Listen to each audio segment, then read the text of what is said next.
During Nintendo's reveal of the GameCube controller for the Nintendo Switch 2, here's what they said at the end of that trailer.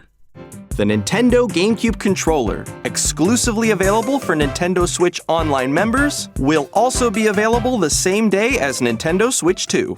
So, did you catch that? Probably not because the writing is so small, but right there at the top of the trailer it says, the controller is only compatible with Nintendo GameCube, Nintendo Classics. And of course, after hearing this, understandably, fans all over the world were a little upset knowing that you can only use this GameCube controller for the NSO GameCube games and not other Nintendo Switch 2 compatible games. Well, it looks like that statement was false. According to this article with NintendoLife.com that talks about the subject, Nintendo Life actually had an interview with Nintendo themselves, and here's what they were asked.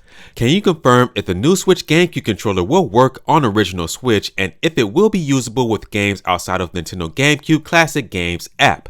And here's Nintendo's response. The Nintendo GameCube controller is designed for use with Nintendo GameCube Nintendo Classics collection of games and is an optional way to play those games. Since it doesn't have all the buttons and features found in other controllers that can be used with Nintendo Switch 2 system, there may be some issues when playing other games. The Nintendo GameCube controller can only be used on Nintendo Switch 2 and is not compatible with Nintendo Switch.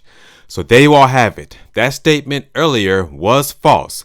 Yes, you can use this controller with other games compatible with the Nintendo Switch 2 console, but of course there will be some restrictions with some games because this GameCube controller does not have all the buttons that the Switch 2 Pro controller or the Switch 2 Joy-Cons have. On top of that, this GameCube controller will not, I repeat, will not work on the Nintendo Switch 1.